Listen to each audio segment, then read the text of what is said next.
Hola, ¿qué tal? Amigos de Canal 4, me da muchísimo gusto saludarlos y sobre todo presumirles que estamos ahorita en un lugar maravilloso donde seguramente todos quisiéramos estar en algún momento, que claro que es la vida natural de San Miguel de Allende.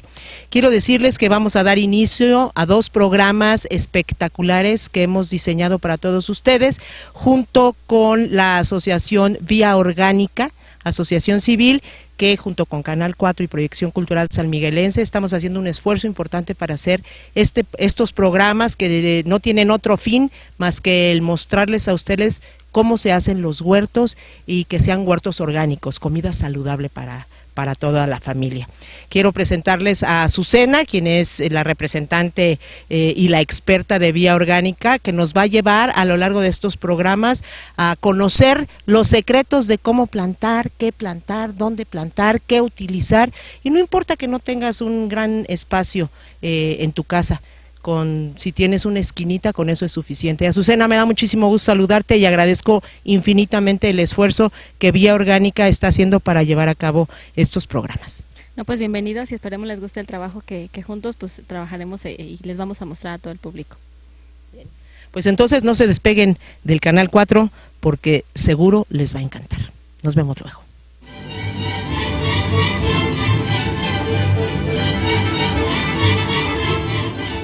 Como vemos aquí, este es un ejemplo muy claro de la asociación de cultivos.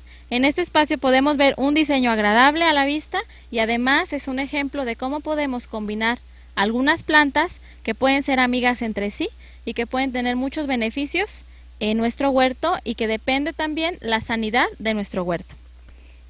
Tenemos en el centro de esta espiral algunas flores que sirven para atraer insectos benéficos, algunas avispas, algunos insectos miniaturas que sirven para el control de los insectos plaga en nuestro huerto.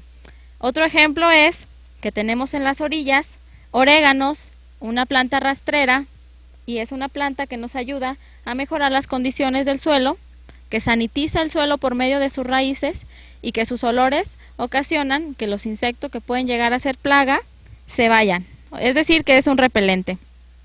Tenemos algunas pequeñas florecillas moradas.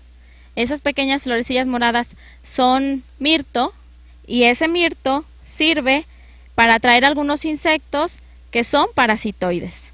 Otro ejemplo son las lavandas, que es una planta aromática al olor muy agradable y que además pueden llegar a tener función medicinales. Muchas de ellas tienen funciones medicinales y de estas plantas depende la biodiversidad, la sanidad de nuestro huerto y además el control de los bichos. Muy bien, pues continuando con el tema de asociaciones, aquí tenemos un ejemplo muy claro y además muy tradicional, como lo es el campo mexicano, 2 cultivos que han sido hermanos por hace mucho tiempo. Entonces, recordemos asociaciones. Asociación de cultivos se refiere precisamente a asociar plantas en el mismo tiempo y en el mismo lugar. Esa es una asociación. Son plantas vecinas y que se busca que se beneficien mutuamente. En este caso podemos hablar de un ejemplo como lo es el maíz y el frijol. El frijol provee características como siendo una leguminosa, aporta nitrógeno al suelo, entonces le llamamos una planta donante. Por su parte, el maíz es una planta consumidora debido a que va a formar un fruto y entonces ella va a consumir el nitrógeno que le va a aportar el frijol. Por eso es una buena asociación, es un ejemplo de 2 cultivos que participan en la milpa, en el campo tradicional mexicano y que podemos nosotros asociar en nuestros espacios de cultivo para tener unos beneficios muy agradables. Además, aquí tenemos un cultivo que es el cilantro, y que es un cultivo de ciclo corto que podemos aprovechar al mismo tiempo. ¿Vale?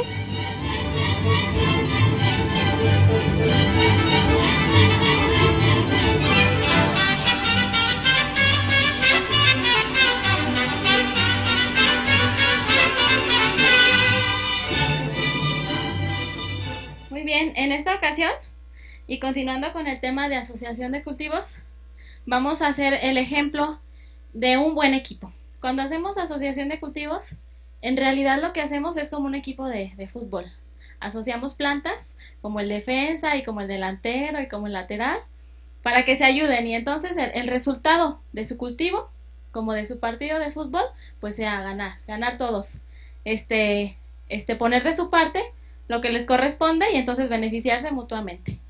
Aquí tengo en mi charola dos tipos de lechuga, una es verde y una es roja. El equipo que voy a formar ahorita, que es una buena asociación, será con lechuga, el tipo que a ustedes les guste, que más les favorezca o que tengan a la mano, cebolla, esta es una cebolla moradita, y en este sobre tengo semilla de rábano. Entonces, la asociación consistirá en lo siguiente. En el centro vamos a colocar la cebolla, debido a que es un cultivo que su ciclo de vida es más largo que la lechuga y que el rábano. Entonces, la cebolla irá en el centro. Vamos a procurar que los cultivos de ciclo más largo se queden en el centro para que no nos estorben a la hora de cosechar.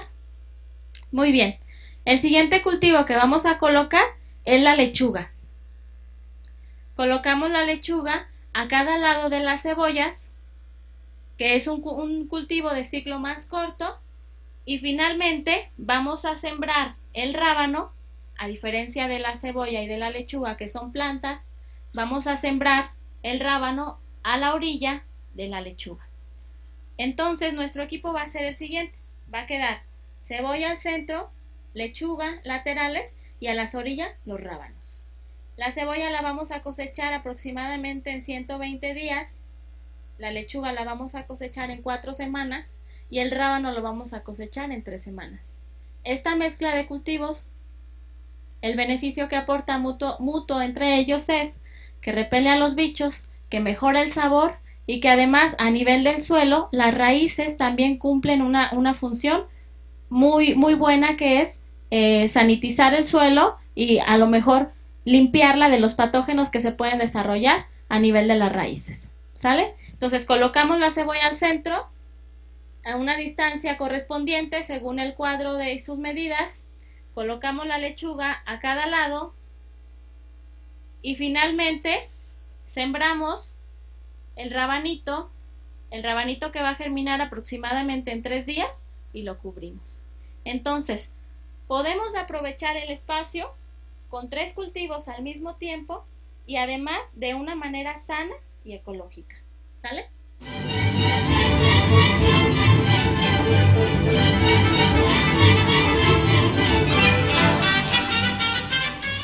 Muy bien, pues a continuación vamos a conocer un poco más acerca del tema de rotación.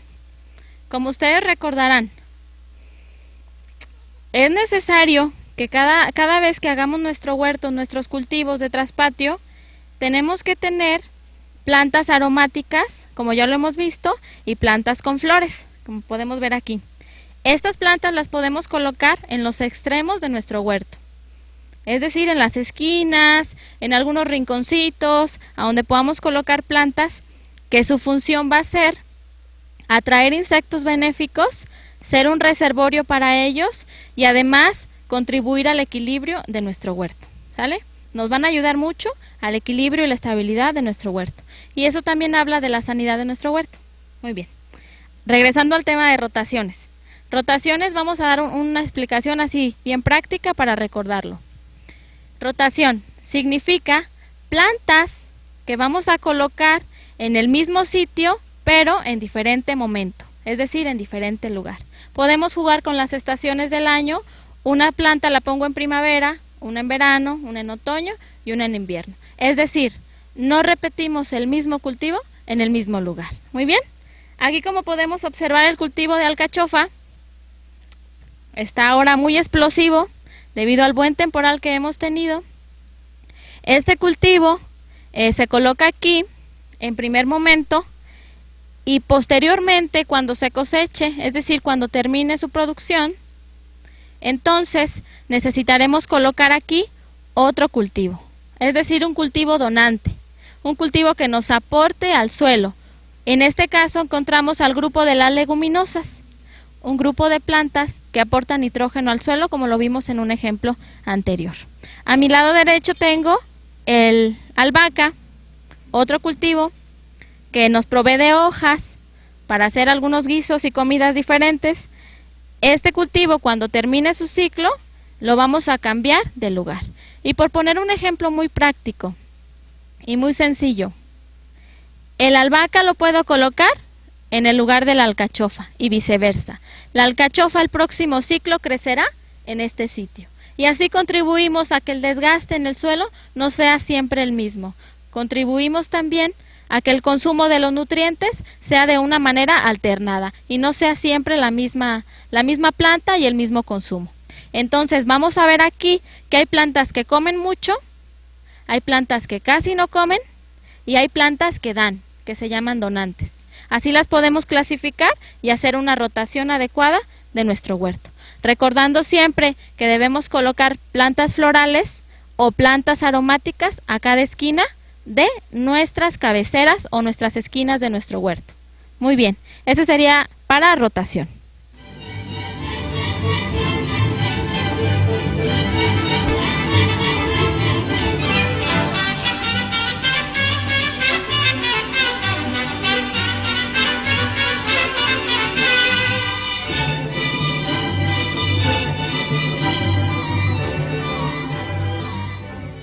Muy bien, vamos a recordar que los cultivos los podemos clasificar en 3 grupos para poder asociarlos y rotarlos de manera adecuada.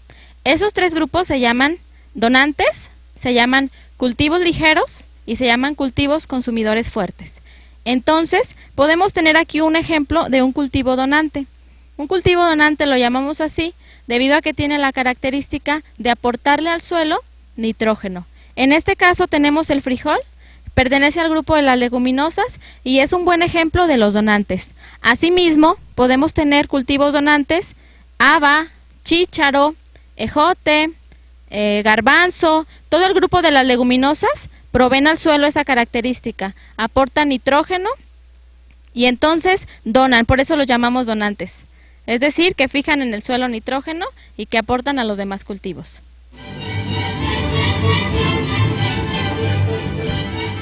Muy bien, vamos a continuar con el tema de rotación. Aquí tenemos a cada uno de mis lados 2 cultivos diferentes. Estos cultivos, si los tomamos como ejemplo de la rotación, a mi lado izquierdo es el jitomate, un cultivo que está colocado actualmente, y a mi lado derecho es el cempasúchil. Es una flor que provee las características a nivel de raíces de limpiar el suelo de patógenos que ocasionan enfermedades al jitomate. Por eso es muy importante que hagamos rotación de suelo en nuestros cultivos para mantener la sanidad del mismo espacio, del mismo suelo. Voy a poner el ejemplo aquí. En este momento está creciendo jitomate. Actualmente es el cultivo principal de esta sección del jardín. Posteriormente, cuando el jitomate se coseche y termine su producción, colocaremos aquí cempasúchil, porque como recuerdan tiene la característica de limpiar a nivel de raíces. Segrega una sustancia que limpia de esos bichitos que ocasionan enfermedades o malformaciones cuando hay cultivos como el jitomate o hermanos del jitomate. Entonces vamos a jugar con estos 2 cultivos, es decir, los vamos a cambiar de lugar. En el futuro este cempasúchil lo vamos a cosechar, lo vamos a cortar y posteriormente cultivaremos aquí jitomate. Esa va a ser nuestra sección. Muy bien, esto que vimos es un ejemplo más de rotación y cómo podemos jugar con los cultivos en nuestro lugar de cultivo, ¿sale? Pues muy bien, vamos a resumir los 3 grupos de plantas que podemos organizar o que podemos agrupar los cultivos para su mejor manejo en cuanto a la rotación. El primer grupo que comentamos hace unos momentos fueron las plantas donantes. Las plantas donantes que proveen la característica de dar, de aportar, ¿sale? ¿Lo recuerdan? Y es el grupo de las leguminosas. Continuando con esos grupos, el segundo grupo es el grupo de plantas que son fuertes consumidoras, que son las comelonas, que son las que comen más, como le queramos llamar, ¿sale? Ese grupo son las comelonas y su característica principal es que producen frutos, es decir, por eso se llaman comelonas, que necesitan muchos nutrientes para llegar a formar un fruto, para llegar a lo mejor formar una sandía, a formar una calabaza. Ya estoy mencionando algunos ejemplos. Aquí a un lado de mí y atrás de mí hay una planta, un calabazar. lleno de flores, ahorita está en producción, es un ejemplo de una planta comelona, de una planta consumidora fuerte. Y entonces, es una planta que podemos tener en el grupo de las fuertes consumidoras. Además, tenemos otros ejemplos como la sandía, ya lo mencionaba, el melón, el pepino, el jitomate muy común, el chile, todos los tipos de chiles, la berenjena, el maíz también forma fruto. Esas plantas, incluso el trigo, que también forma ese granito. ¿Por qué? Porque requieren más nutrientes para llegar a la formación del fruto. Entonces las llamamos consumidoras fuertes. Pues vamos a terminar el grupo de los cultivos y la forma como las podemos asociar. ¿Recuerdan que eran 3? A ver, la primera era los donantes, los que dan, los que aportan. La segunda era los fuertes consumidores o los cultivos comelones, o los que comen más, como le queramos llamar. Y finalmente tenemos los cultivos que son los ligeros, los consumidores ligeros, es decir, los que consumen menos. Su principal característica es que lo que producen o lo que nos vamos a comer o vamos a cosechar es simplemente su hoja, ¿sale? Esa es su principal característica. Los ejemplos de los cuales podemos ver ahorita es arúgula, un cultivo que solo cosechamos su hoja. A mi lado derecho tenemos el cultivo que es cilantro, que también utilizamos sus hojas. Por ahí enfrente tenemos albahaca, acelga, por mencionar algunos ejemplos más, espinaca. Y atrás de mí, de este lado de los pavos, tenemos algunas variedades de lechuga. Las lechugas, como son un cultivo de hoja, pertenecen al grupo de las plantas ligeras o poco comedoras. Entonces vamos recordando los 3 grupos. Donantes, su principal característica, aportan o dan, y a los cuales pertenece el grupo de las leguminosas. ¿Recuerdan? El frijol, el ejote, el chícharo, el garbanzo. El segundo grupo, el grupo de las plantas que son fuertes consumidores, comelonas o consumidoras voraces. Entonces a ese grupo pertenecen, la característica es las plantas que aportan o que forman frutos. ¿Sale? Jitomate, melón, pepino, sandía. Y finalmente el tercer grupo, las plantas consumidoras ligeras, las que comen poquito. Esas plantas, su principal característica es que solo forman hojas, no necesitan llegar a formar frutos. Y finalmente, si resumimos los temas anteriores, que fue rotación, ahora sí podemos trabajar mucho con rotación cuando conocemos y podemos clasificar los 3 grupos de plantas, ¿sale? Rotación entonces es el hecho de colocar las plantas en el mismo lugar pero en diferente tiempo, es decir, jugar con los cambios de plantas en diferente lugar. Nunca poner el mismo cultivo en el mismo sitio, sino cambiarlos. Y el tema de asociación, a diferencia de rotación, es juntar las plantas en un mismo sitio y en un mismo lugar. Es crear un beneficio mutuo entre las plantas que nos aportan por sus olores, por sus flores y por sus raíces. Esos serían los temas. Y recuerden los 3 grupos que son donantes, consumidoras voraces y consumidoras ligeras, para terminar.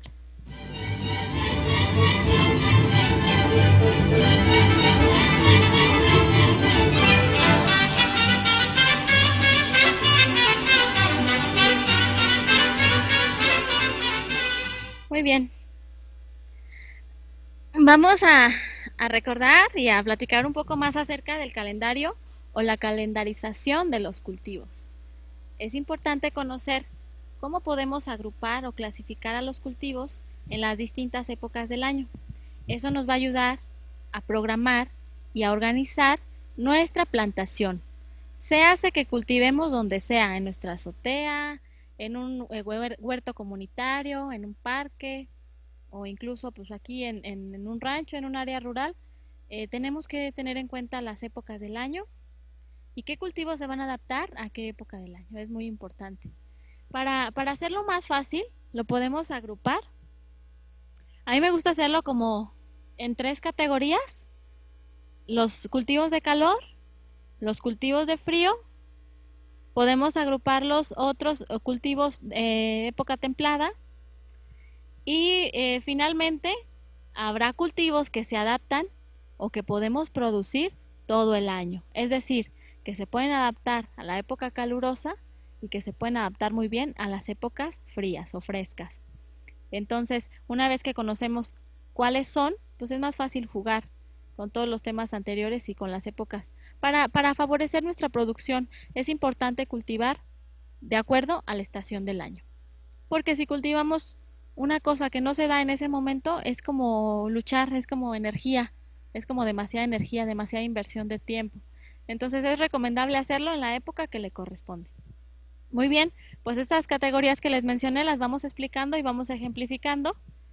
La primera, que son los cultivos de calor, pues estos cultivos son aquellos cultivos que requieren calor, que son muy sensibles a las épocas frías y que es necesario que acumulen ese calor para formar flores o para formar frutos. Entonces ya les di una pista. Cuando tengan una plantita en casa que dé flores, la época que más le favorece, pues es época cálida, es esa época de calor. En frío le va a costar trabajo, no quiere decir que se mueran en esas épocas. Hay plantas que sobreviven, quiere decir que producen, que se ponen bonitas, que dan, que fructifican o que asemillan en época de calor. Entonces, las plantas que se dan mejor en calor son las plantas con flores, que llegan a floración, cualquier flor ornamental o comestible, flores para atraer insectos, flores medicinales, les gusta mucho la época de calor. Hay excepciones, claro, en cada caso. Y también otros cultivos que pertenecen al grupo de calor son los cultivos que forman frutos. Y por mencionar algunos, el jitomate, el chile, el pepino, la sandía. Cuando hace más calor, en el caso de la sandía, hace que entonces el metabolismo de la planta trabaje y la haga cada vez más dulce cuando tiene suficiente calor. ¿Ven qué interesante es ponerla en la época que necesita estar? Muy bien, el siguiente grupo de plantas es el grupo de plantas a las cuales colocamos en las de frío, ¿sale? Las plantas de frío. Estas plantas tienen la característica de que necesitan frío para reproducirse, para producir, y que necesitan frío para desarrollar su follaje. Por mencionar algunas, dentro del grupo de los cultivos, el ajo. Cuando pensemos en plantas de frío, es el ajo. El ajo es un cultivo que necesita frío para formar los bulbos, esos bulbitos que nos comemos o que cocinamos a la hora de hacer una salsa. Esos bulbitos necesitan condiciones de frío para entonces ponerse bien chonchitos, para desarrollar esos bulbos. Por eso es importante. Imagínense que ponemos el ajo en época de calor. Lo único que les va a dar pues, es rabo, es decir, follaje. Pero esos bulbos que nosotros nos consumimos o que cocinamos, pues no los vamos a tener. Por eso es importante que pongamos el ajo. Y les voy a dar una pista. Aquí en la zona de Bajío, donde estamos, en esta parte un poco más hacia cabecera del estado, podemos colocar el ajo a partir de la segunda quincena de octubre. Es momento de colocar los primeros dientes para que forme esa producción que queremos y que buscamos. Muy bien, estos cultivos de frío también pertenecen todas las plantas que son de hoja. Esas plantas como la lechuga, como la selga, como la espinaca, hojas de ensalada, esas plantas les gustan las condiciones de frío. ¿Sale? Muy bien. Entonces, plantas de frío requieren frío. Voy a poner un ejemplo que a lo mejor se sale del grupo de cultivos de hortalizas, pero para poderlo recordar. En el caso del durazno, el durazno requiere acumular horas de frío para poder dar fruto. Por eso es muy importante tener en cuenta las épocas del año para poder cultivar. ¿Sale? La otra categoría que tenemos son las plantas templadas.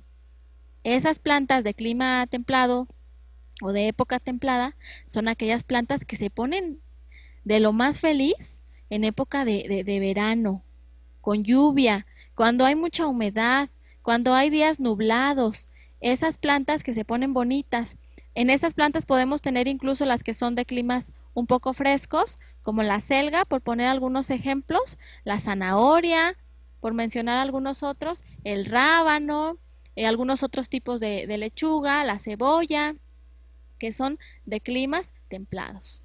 Y finalmente la categoría a las cuales hay plantas que se adaptan todo el año son las plantas aromáticas. esas plantas que aportan los sazones a la cocina, los olores y los usos medicinales, las podemos mantener todo el año pues cuidaditas y al margen de las temperaturas a veces que caen muy por debajo en la temperatura fresca. Entonces las podemos cultivar todo el año, las plantas aromáticas, y podemos pues, hacer uso de ellas sin mortificarnos si hace frío o si hace calor. Entonces, si jugamos con estas temporadas, podemos organizar más nuestra producción. Y así podemos tener pues frutos más grandes y más buenos cuando es su momento de tenerlos.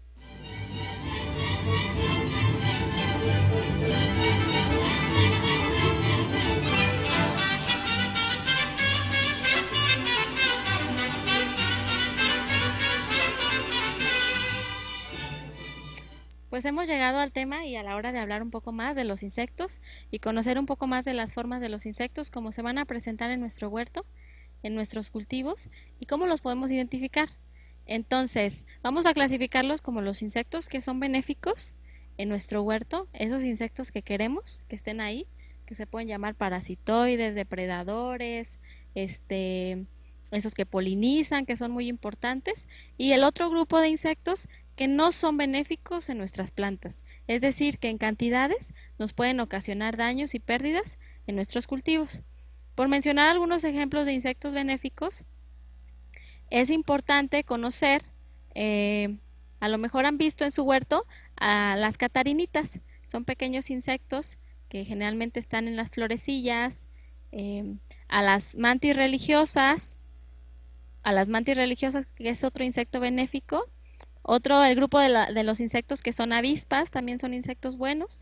Las crisopas también son insectos buenos.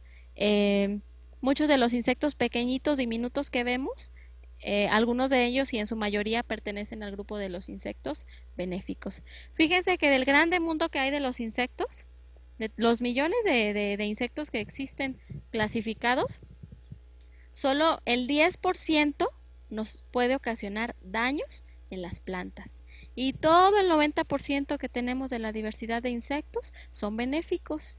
Entonces, podemos ganarle a ese 10% si hacemos un buen manejo en nuestro huerto, en nuestro jardín, en nuestro traspatio, en nuestro espacio de cultivo. Esto se va a dar con diferentes elementos, integrando diferentes cosas para que nos ayude a la estabilidad y a la sanidad de nuestro huerto. Una de ellas es hacer un manejo correcto del suelo. Una preparación correcta del suelo nos va a ayudar a minimizar el impacto de los insectos que no son buenos para nuestros cultivos. Otro elemento muy importante es la preparación de composta, elaboración de composta y aplicación de composta a nuestro suelo. Este elemento nos va a ayudar a formar plantas fuertes, a que su sistema inmune esté fuerte, que tengan las defensas para aquellos organismos que las puedan atacar. Se hacen microorganismos pequeños como hongos, como bacterias, o se hacen insectos que son organismos más grandes que podemos identificar. Entonces, vamos recordando, un manejo de nuestro huerto adecuado nos va a ayudar a equilibrar la sanidad de nuestro huerto. Si nuestro huerto está sano, nuestro huerto produce de manera bien, de manera bonita, de manera agradable y de manera eficiente. Otro elemento que tenemos que trabajar es, ustedes recuerdan que colocamos plantas de flores, que colocamos plantas aromáticas, eso nos ayuda a generar una biodiversidad en un pequeño ambiente, en un pequeño espacio. Entonces llevamos el elemento que es composta, manejo de suelos, preparación correcta de suelos, oxigenar la tierra, abrir, se hace un macetón, lo embrocamos y lo sacudimos para que se oxigene, se purifique, preparamos composta y aplicamos a nuestras plantas, podemos hacer un extracto de té de composta, lo aplicamos al follaje y eso nos sirve para fortalecer todo el desarrollo de las plantas, sus hojas, sus tallos, sus raíces. Entonces también colocar diferentes plantas de manera estratégica, como plantas aromáticas, plantas florales, nos va a ayudar a equilibrar. Es decir, le vamos a llamar a todo ese 90% de insectos buenos que queremos que vengan. Le vamos a decir, aquí hay florecitas, aquí hay aromáticas, todo ese 90%, vénganse, ayúdenos a lograr el equilibrio de nuestro huerto. Y estos 90% nos van a ayudar a hacer el trabajo para evitar a ese 10% de insectos que no son tan buenos. Otra de las herramientas que podemos utilizar finalmente es elaborar nuestros propios extractos vegetales a partir de nuestra producción de plantas aromáticas. Los podemos hacer en casa muy fácil, un preparado de hojas de salvia para aplicarlo al follaje o a la raíz para combatir algunos insectos que se pueden presentar. Vamos a mencionar algunos insectos que son benéficos y algunos insectos que no lo son para nuestro huerto, para tenerlos en mente y poderlos recordar. Uno de ellos benéfico, vamos a comenzar, es la catarinita, como les mencionaba. Las catarinitas son insectos benéficos y nos ayudan a controlar un insecto que puede llegar a ser dañino, que se llama pulgón. No lo olviden. Otro insecto benéfico es la mantis religiosa. La mantis religiosa es un insecto depredador. Se alimenta de chapulines, se alimenta de grillos, se alimenta de mariposas y es raptora, por eso tiene sus patas así como que está rezando, porque las y los toma. Es el segundo insecto benéfico. El tercero son las crisopas. Son pequeñas avispitas que vuelan así como sus hojas parecen un tejado y que depositan huevecillos en las flores, por eso es importante que haya espacios donde se alberguen y donde se reproduzcan. Otro insecto benéfico es la abeja. Las avispas, que nos ayudan mucho a la polinización. En el caso de la abeja, nos ayuda también a la producción en nuestro huerto. Las avispas nos ayudan a controlar a los insectos que son parasitoides. Las avispas pertenecen al grupo de los parasitoides y nos ayudan a controlar los insectos plaga. Y finalmente, un insecto más que es benéfico que podemos mencionar es un insecto que se llama... bueno, es difícil a veces identificarlo, pero es una avispita pequeñita que es de color amarillo y podemos encontrar mucho en las flores de cilantro y esa nos ayuda también a controlar y a estabilizar la biodiversidad en nuestro huerto. Vamos a mencionar los insectos que no son benéficos más comunes. Ya mencionaba uno, el chapulín, los pulgones o áfidos, pertenecen a un grupo de insectos que succionan el jugo de las plantas y en todos los cultivos se pueden presentar. La mosquita blanca es otro insecto que nos puede llegar a dañar las plantas. Algunos tipos de chinches también nos pueden dañar. Y finalmente uno de los insectos también que es muy común en el suelo es la gallina ciega. La gallina ciega se alimenta de las raíces. Recuerden, cuando vean una gallina ciega no se asusten, váyanse atrás de su presencia.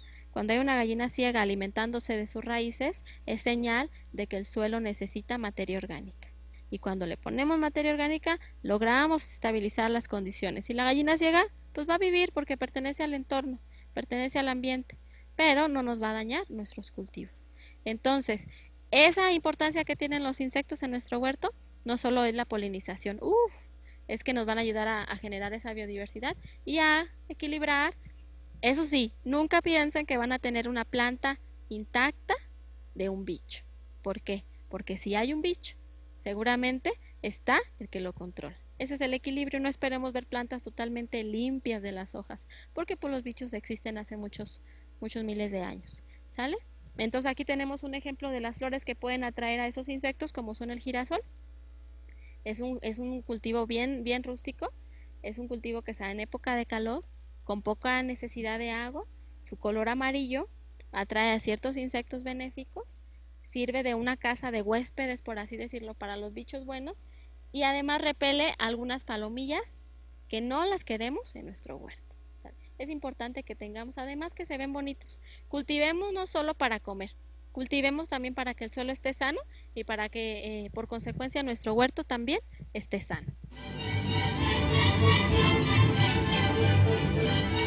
Muy bien, pues hemos concluido estas sesiones de temas relacionados con los huertos orgánicos, con los huertos familiares. Esperemos hayan disfrutado este material, esperemos les sirva y anímense a cultivar en cada rincón de su casa, en algún macetón, en algún contenedor vacío que le puedan dar una vista y además pues un beneficio comestible, que sería lo mejor. Tener un jardín bonito y que a los ojos se ve bien y que además podemos cultivar de ellos. Cultivemos hierbas aromáticas, aportemos algo a la naturaleza y pues convivamos más con los ciclos de la vida. Es un gusto haber estado con ustedes, haber acompañado en esta travesía de capítulos. Les invitamos a que conozcan más de Vía Orgánica, el proyecto educativo que tenemos en el rancho actualmente, que se acerquen a conocer formas de reciclar restos de la casa para elaborar composta, a conocer formas de cómo cultivar. Y es eso, a lo mejor la más grande barrera que tenemos es a veces el ánimo, entonces vamos a animarnos desde aquí y vamos a compartir entonces esa experiencia de cultivar juntos. Muchas gracias, Azucena, te agradezco mucho a nombre de San Miguel de Allende, de todos nuestros televidentes. Lo que se pretende es precisamente, si somos un municipio que estamos dentro de la cruzada por el hambre, pues que sean los propios sanmiguelenses los que cultiven sus propios vegetales, mejoren su alimentación, mejoramos la nutrición de nuestra familia, de nuestros hijos, y al mismo tiempo pues aprendemos cosas nuevas y podemos tener flores maravillosas como estas que tienen ustedes aquí en Rancho El Membrillo. Si la gente quiere comunicarse con ustedes, ¿sabes el teléfono, sabes la dirección? ¿Se las puedes comunicar, por favor? Claro que sí, los invitamos a que se comuniquen al teléfono en San Miguel Allende 415-152-8042. Ahí pregunten por cualquier información relacionada con talleres, con educación, con visitar el rancho, con aprender más. Estamos pendientes en ese teléfono. Muy bien, muchas gracias, y a ustedes, bueno, pues los invito a que no se separen de esta programación de su Canal 4. Síganla pasando bien. Hasta pronto.